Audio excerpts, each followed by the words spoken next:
Hello everybody, how are we all doing? I hope we're having a good weekend so far. So today is Saturday the 22nd of February 2014. So before I go any further into this video, it is going to be quite long because there's a lot of things to talk about. So unless you're really bored, seriously, there's no point in you watching this, but it will be full of a lot of, you know, geeky information and news updates, movies, TVs and other sort of stuff. So but only if you're bored, that's all I'm going to say. Okay, right, we're going to crack on. Let's start off with Marvel. Obviously, probably the biggest news so far that we've had this week was the release of the very first trailer for Guardians of the Galaxy. And I have to admit, it's probably the best trailer I've seen so far because it was full of comedy. It introduced the 5 main characters, and above all, it looks like it's going to be something spectacular. I do remember saying that for me, this is Marvel's biggest risk taker, probably since the first Iron Man movie came out back in 2008. And this is just for the Marvel Cinematic Universe anyway. But looking at the trailer and the way that Marvel have actually promoted this movie, it's spot on. You know, they've introduced Peter Jason Quill, played by Chris Pratt, aka Star-Lord, Rocket Raccoon, Drax the Destroyer, Gamora, and Groot as well, in such an amazing way that they even had all the actors playing or voicing the characters, introducing their characters as well, which was, you know, they've had some video clips released of each character, and it's just amazing. I can't say I've actually seen anything like that before. The poster as well is fantastic. It's got a tagline at the bottom that just simply says, "You're welcome." It's amazing. So I'm sold on Guardians of the Galaxy, and the comments that I've seen so far, positive all across the board. A lot of people are really excited about it. You know, it's really got this whole, a lot of people are describing it as Farscape crossed with Firefly, especially I think it's got more of a Farscape element obviously to it, with Ben Browder's character John Crichton, you know, stumbling upon a group of misfits who are escaping, you know, the laws and whatnot. So it's the same sort of elements in that respect. So it'll be interesting to see how that goes out. So that I actually quite liked. There's going to be, I think it has now been confirmed, that they are going to get a Black Widow solo movie done, which is going to be good. If you look at the past movies that we've had from Marvel so far regarding their cinematic universe, you've had 3 Iron Man movies, we've already got 2 Thor movies, and the second Captain America movie is due out in the next month or 2. Ideally, they could finish off Thor with a 3rd movie, which is what they're going to do. They will have a 3rd Thor movie, which has been announced and confirmed. And also, if they're going to, they might as well close off Captain America with a 3rd movie as well. Now, you close off those movies, that's sort of like phase 1 and 2 done, in essence. We know that Avengers Age of Ultron is going to be the end of phase 2, and then obviously phase 3 is going to kick off with Ant-Man. And as I say, they are, you know, if you're bringing in Black Widow into that phase, into that 3rd phase as such, you can then introduce other characters as well. Bring in also obviously Hawkeye, and as well as Nick Fury as well, and other people from S.H.I.E.L.D. in that mix. Maybe we'll even see Maria Hill back as well. I think we're going to see her in Age of Ultron as well, and, you know, even Coulson. Who knows? We might see Coulson back on the big screen as well. And at the same time, they are now looking for a director for Doctor Strange, which will also be part of their phase 3 slate of movies as well. But like I say, even if in phase 3 you still have a 3rd Thor movie and a 3rd Captain America movie, that will close off those 2 characters as well. They can still be part of the cinematic universe. You'll still have a 3rd Avengers movie somewhere down the line, and then you're going to hopefully have the crossover event with Guardians of the Galaxy and Avengers. Who knows? I don't know if that's the plan, but maybe that's something that they can look into as well. So for Black Widow, I think it's going to be great to have her first solo outing. You know, we want to know more about her past and how she became who she is now. And at the same time, I'm still quite bummed that we're still not going to get another Hulk solo movie. I would love for there to be another Hulk solo movie as well. Even Mark Ruffalo would like to have another crack at, you know, would like to have his own solo version of Hulk as well. So that, you know, that is something I think that they should do. Hawkeye, I'm not too sure about him getting his own solo outing as well. You know, we'll see. We'll see. I'm sure Marvel might have something big planned for him. From what I gather, I think he's going to have some involvement again in Age of Ultron, or was it Captain America I was thinking of? I think it might be Age of Ultron. So he'll have some involvement in there. X-Men, Days of Future Past. Obviously, we've been told that obviously Apocalypse is coming in 2016, but there was a massive event, if you weren't aware, in the past few weeks with Empire Movie Magazine, where X-Men had released 25 different covers for the Empire Movie Magazine, and it was so huge. Some covers are questioned, others were pretty awesome. Particularly the first Sentinel and the future Sentinel covers. Some covers that were questioned, including Havoc, Toad, and I believe also Quicksilver as well. Wolverine had 2 covers in there. Beast has his own cover, and there was Blink, there was Bishop even. But I think the biggest surprise for everybody was Anna Paquin's Rogue. Nobody expected a cover for her, because we were told that her scene in the movie was cut altogether. But then they decided to backtrack on that and say, well, no, she's not going to appear in the movie. She will appear in the movie, but her main sort of scene that was like the biggest scene for her is what's been cut. She's still going to be in the movie, just this one particular scene with her and Wolverine, I believe. They felt it wasn't relevant to the bigger picture of the movie itself, that they decided to cut that bit out. So I thought, oh, that's a bit of a bummer, but it seems like she is going to be in the movie after all. So yeah, it'd be interesting to see what her role is actually all about in the film as well. But I would also hope that we will get to see her in Apocalypse in 2016. So hopefully that she'll still remain in the main picture. So that was their big event. What else have we got? Quickly, I'm still going on Marvel here, I believe. So there's so much that's been going on. I've already talked about Doctor Strange, obviously, and Black Widow. Fantastic Four, thank you. So obviously you know that they're rebooting Fantastic Four, and they have announced the cast, and to everybody's absolute surprise, it's an interesting cast, is all I'm going to say. The people involved, well, I'll give you the names of all the actors that are going to be playing in the roles. We have Miles Teller, who's going to play Reed Richards. You have Kate Mara, who's going to play Sue Storm. Michael B. Jordan will be playing Johnny Storm, and Jamie Bell will be playing Ben Grimm, aka The Thing. Obviously, the biggest discussion going on is Michael B. Jordan being cast as Johnny Storm. I don't have a problem with that.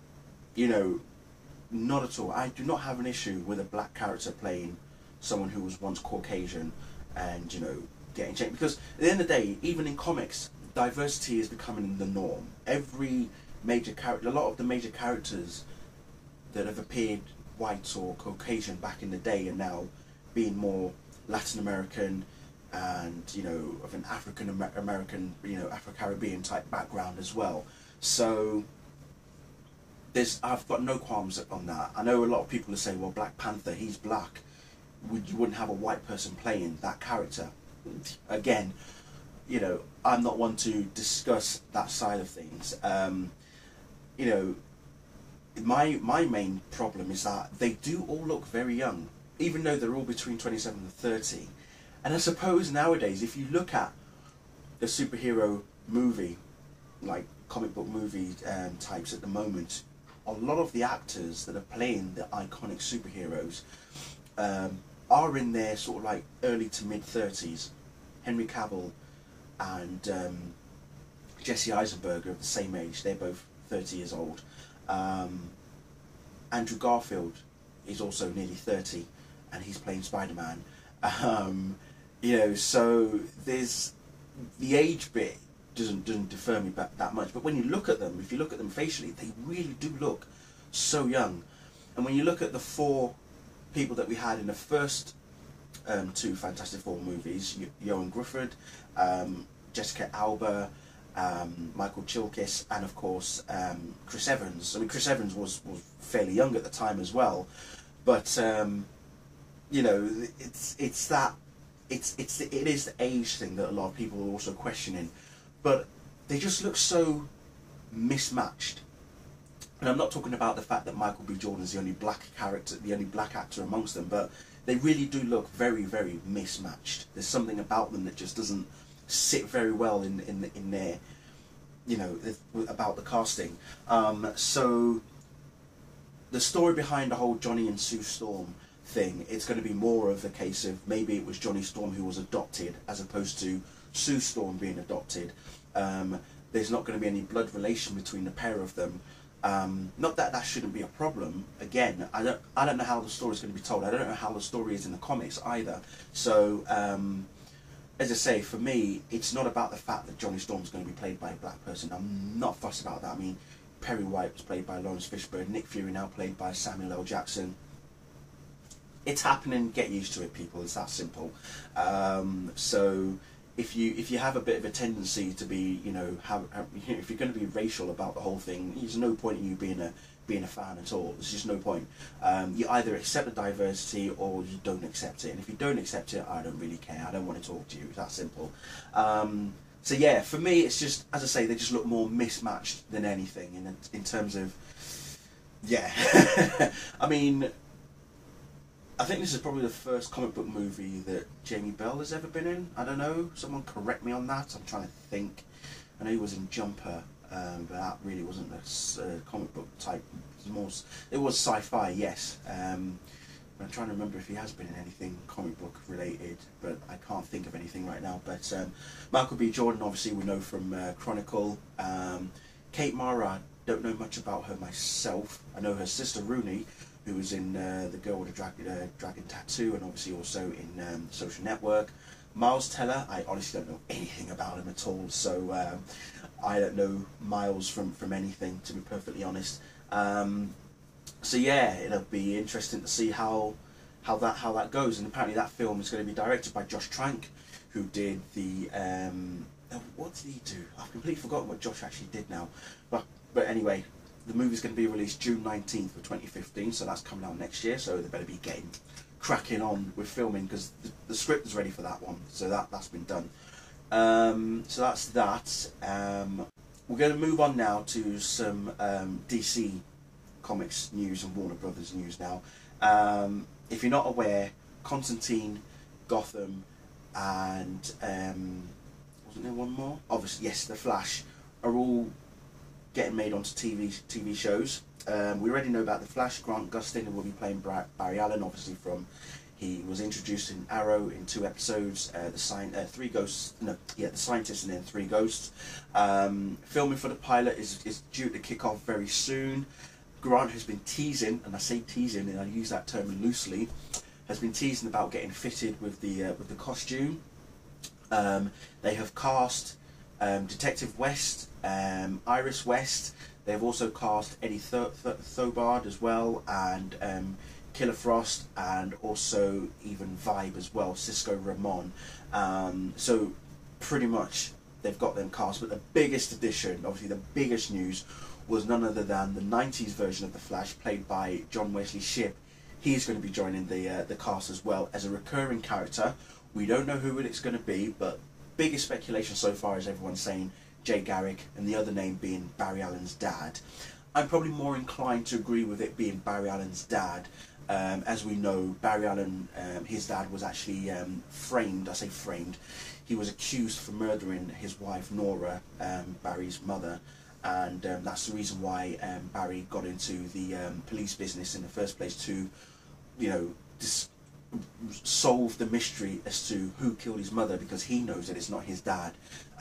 In the comics, we find out that it is none other than the Reverse Flash himself that was responsible for the death of Nora Allen, which is very interesting.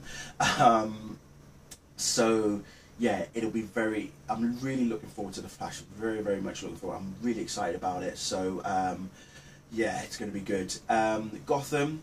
They have cast pretty much everybody that's going to be involved in the show. Jim Gordon's been cast. Ben McKenzie will be playing James Gordon. They've now cast Oswald Cobblepot, sorry. Alfred Pennyworth. Who else have they cast? They've also cast Captain Essen and Barbara Keane, aka Gordon's fiancée, who then become Barbara Gordon, his wife.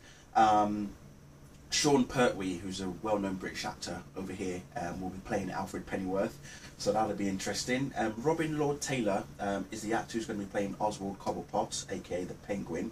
The people playing Gordon's boss, Captain Essen, is a woman by the name of Sabrina Guevara, and Erin Richards will be playing Gordon's fiancée, Jim Gordon's fiancée, Barbara Keane. So it's coming together. The show's really coming together, and that's actually going to be on Fox, on the network. It's not going to be on the CW.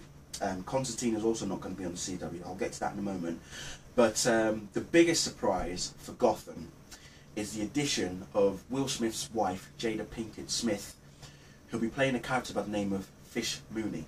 She's going to be a crime gangster boss who will actually take Oswald Cobblepot under her wing, which is going to be, so to speak, excuse the pun, but I have a feeling, sorry, that this character Fish Mooney might be somebody else entirely. Okay, I don't know who, but I'm guessing that at some point when the show does eventually get a serious run, she's going to be revealed as somebody else. I mean, Jada Pinkett Smith's probably the biggest name on the show so far. We haven't even got our young Bruce Wayne yet, and we don't even have a Selina Kyle, and I don't think we yet have, I think the Riddler's going to appear on there as well, so Edward Nigma is also set to appear, and I think the Joker as well at one point as well. So they haven't been cast, but I still think that this Fish Mooney character is going to be somebody else entirely. A well-known character that we're probably familiar with, but how she's going to reveal herself, I don't know, but we'll see. Fish Mooney. Strange name for a character, so far as I can tell, anyway. So that's that. So, just before I get on to Constantine, sorry, I just want to break back to Marvel again, and this time we're going with Sony, The Amazing Spider-Man, the sequel, number 2. Obviously a new trailer came out earlier this month, but I say it was new, but it's something that we've seen it already. But it's been also mentioned that Alistair Smythe is going to appear in the movie. There's so much talk about how the film's going to unfold. Is Gwen Stacy going to be alive after the second movie as well?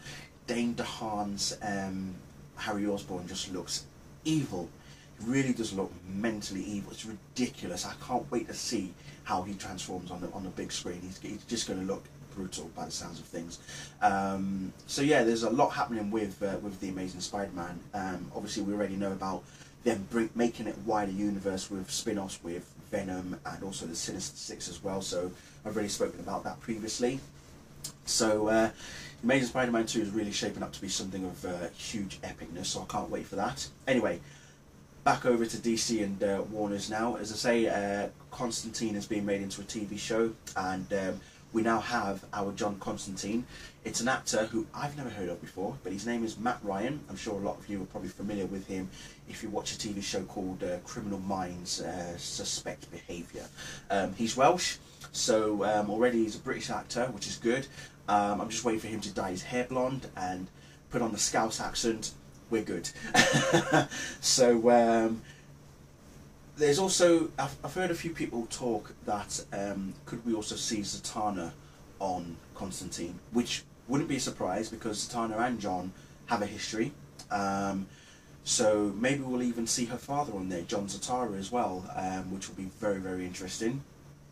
So yeah, who knows? But as I say, Constantine himself has been cast. He was also, Matt Ryan was also on the computer game, it says it here, Assassin's Creed 4 Black Flag. So if you've played that game, you know exactly who I'm talking about. So yeah, that's pretty good. I'm actually quite pleased with that.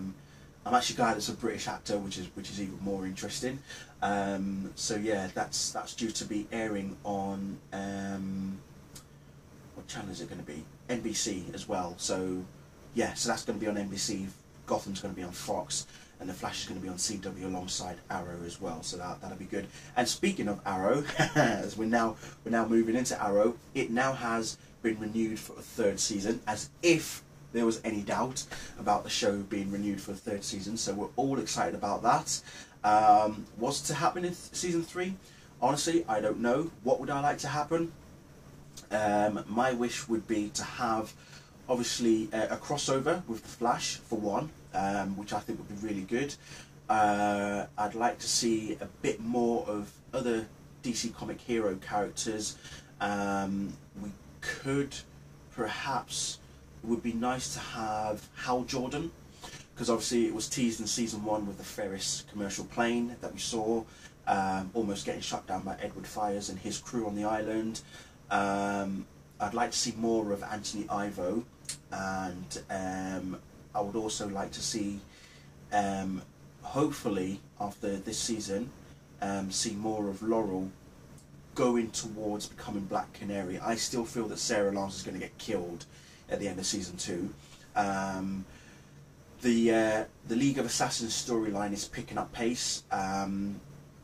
Obviously it ended with Nyissa basically saying to Sarah Lance that she is now, you know, pretty much no part of the League of Assassins, that she doesn't need to return Max and Nanda Parbat. I would like to see Malcolm Merlin back. Also Tommy Merlin, as it was teased in the 3 Ghosts episode this season, that he may still be alive. Who knows? Maybe somehow Malcolm has done a bargain, as such, a deal with Ra's al Ghul, that if he returns to the League of Assassins, he wants his son to be brought back to life via the Lazarus Pit. That would be awesome. Again, I'm hoping, you know, fingers crossed, if we see him back in season 3, Tommy Merlin, that would be pretty cool. But yeah, it would be good to have Malcolm back as well. What else? There's so much going on. I mean, they've even teased a picture of Amanda Waller with the Suicide Squad, which also includes, which is very baffling, includes John Diggle and Lila Michaels, alongside Shrapnel, Bronze Tiger and Deadshot, of all people. So I'm sure a bargain must have been made with Waller against, or rather to, John Diggle, to say, in actual fact, it wasn't Deadshot that killed your brother. And we already know that Deadshot did already reveal to Diggle earlier this season that Hive was the organisation behind the contract for Deadshot to kill his brother Andy. So maybe they are working towards this goal. Is Hive part of Suicide Squad, or is Hive something different altogether? Is Amanda Waller going to set up the Suicide Squad to go up against Hive, or will Oliver have to get his team, you know, alongside Felicity? And as I say, this is where I want the crossover with the Flash as well, and even Huntress come in there, Black Canary as well. Are they going to face to face? Is there going to be a massive face-off? Are we going to see some sort of epic battle at the end of season 2, for example, that will then lead on to something in season 3? Who knows? I'm just getting too excited right now just thinking about it. So yeah, Arrow is really picking up pace. I'm glad that season 3 is going to happen. I can't wait. So that'll be good. And if you're on YouTube, as well as Facebook and as well as Twitter, and you're following Stephen Amell, you will have seen that he's released a video this week of a day in the life. He shot a video over a day of shooting of Arrow, and it was brilliant. There was one bit where he was demonstrating the salmon ladder, saying that it's real, so stop asking questions. He's giving David Ramsey, who plays John Diggle, an interview as such. He's being interviewed by I think Katie Lotz as well. He's also interviewing Katie as well. So he's really given us a full insight on the day of shooting on Arrow, which is just brilliant. I've never come across an actor who has done anything like that before so far. So hats off to Mr. Amell for doing that. And you know, this is a guy who is so into his role, and if he's prepared to allow us fans into such an intimate sort of detail of his life like that, it's fantastic. It's really brilliant, and it's really good. So if a lot of other actors followed suit like that, the world would be so much better, and fans like us would be so much happier, because it's nice to be able to get an inside look of things like, rather than it being reported via a movie magazine, a TV magazine, or other journalistic medium, having it happen from an actor's point of view is just so much better, because it's raw, it's happening, it's there and then, so you're getting a good view of what's really going on. It's amazing, it's absolutely amazing, so I love it. So moving on to DC movie wise, obviously the Man of Steel sequel is still picking up its reins at the moment. Gal Gadot did release a picture of her flexing her muscles to a point. Everybody was thinking, yeah, that's not really you know, giving us much confidence. But to be honest, I'll be honest with you, I'm actually quite glad that she showed us her progress, because she's working her arse off, she's working hard, she's you know, training really hard by the sounds of things and by the looks of things, and people are still slating her. And at the end of the day, it's like, well, guys, get over it. Okay, she's been cast in the iconic role of Wonder Woman. You know, whatever you think of her now, it's totally irrelevant. Wait until the movie comes out. I'm just happy that she's now, you know, she even put a picture in something about, you know, I love a good workout in the morning, this, that and the other, makes me feel good, you know, how about you, kind of thing. And it was just, I'm just glad that she's able to show that. That's all. I'm just really glad she's able to show that. So really looking forward to it. Apparently, excuse me, the costumes for all three characters, Superman, Batman and Wonder Woman, are set to be released in the next few days. That was about a week or two ago that I first heard that rumour. But when we're going to see the costumes, I don't know. If it is within the next month, that'll be great. I don't have to not see them wearing it just yet, but just show us the designs. That would be great. So at least we've got something to look forward to. So who knows? We don't know where that's going to go. What else was I going to say? Yes.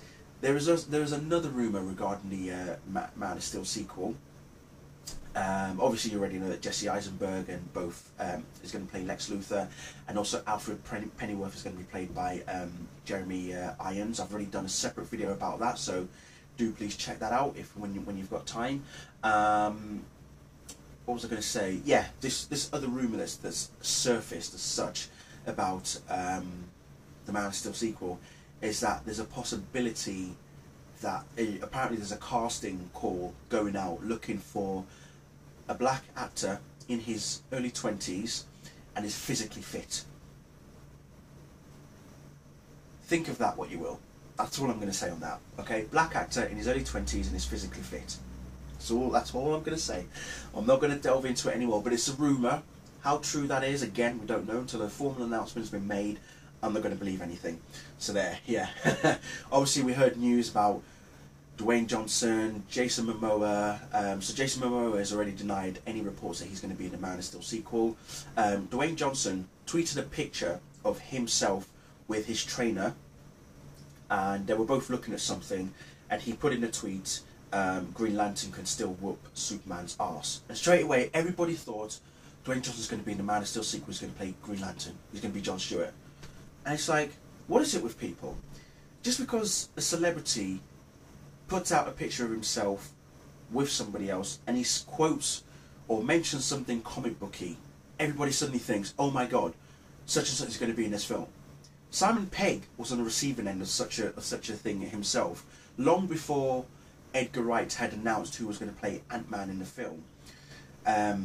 Simon Pegg tweeted a picture of himself at Marvel Studios in America, and everybody thought Simon Pegg's going to play Ant-Man. He's going to be in the movie. He's going to play the lead character. And Simon was just like, really? I tweet a picture of myself at Marvel Studios, and straight away everybody thinks I'm going to be in the next Ant-Man movie. And just because he's good friends with Edgar Wright as well, who's directing the film, it's like people need to learn just to not jump to conclusions until something official has been announced. Here's something I've been telling everybody lately. If it's not officially announced by the big name studios, Warner Brothers, Sony, Marvel, Fox, any of them, or it's not come from the reputable sources of Deadline, Variety, Hollywood Reporter, Superhero Hype, anywhere like that, don't believe a word of it. Okay? If it's coming from the actor themselves, if they have been allowed to announce it, or the director, then yes, then we can believe that. If it's coming from anywhere else other than those particular sources, don't believe it. Okay, it's that simple. If one website reports something, but none of the others have reported it, it's not real. So just because somewhere like Screen Rant or Cinema Blend or Cosmic Book News reports it, but none of the other big name sources report it, you know for a fact it's not real. It's that simple. So just be vigilant and be wary. Don't fall into that trap, because that's what a lot of people are doing. As soon as someone reads something on the internet, they suddenly think, oh my god, look what's happening, puts it somewhere else, and then it starts picking up, it becomes viral, and then the studios are thinking, we didn't put that out. Where did that come from? Who's saying this? Why is that out there? Who mentioned this? Who's been saying such and such is going to be in this movie? We haven't even discussed anything yet, and already the talk of this, that and the other happening. And it's like, the actors or the directors or the producers will be thinking, well, it's very interesting that you lot are thinking that this is going to happen when we haven't said anything. You know, so just don't believe it until it's been officially announced. Okay, it's that simple. So, you know, yeah, it boggles the mind is all I'm going to say. You know, you buy into the bullshit that is occurring on the internet these days. You will believe anything and everything. It's that simple. So take a step back first, and then we'll take it from there. Okay, brilliant. I think I've covered all the bases. So if you are still watching, well done to you. You must be really bored, is all I'm going to say. But I do believe I have covered pretty much everything. So yeah, really, as I say, really looking forward to Constantine and Gotham, and also The Flash, obviously.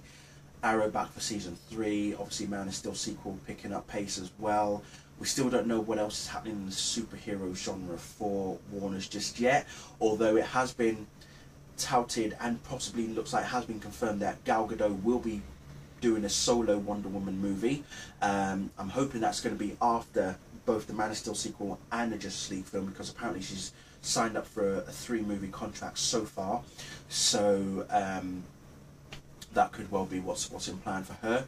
And apparently this rumour that I mentioned about this black actor that they want to cast is going to be a recurring role. So they're going to have a small role in the Man of Steel sequel, possibly another role in the Justice League movie, and subsequent roles after that. Who knows? Again, it's just a rumour, so I don't know how true that is. We'll find out eventually when new information comes through as well. But yeah, I think I've covered all the bases, so that'll be interesting. Yeah. Anyway, I'm going to leave it there. Thank you all very much for watching. I'll see you all very soon. Bye.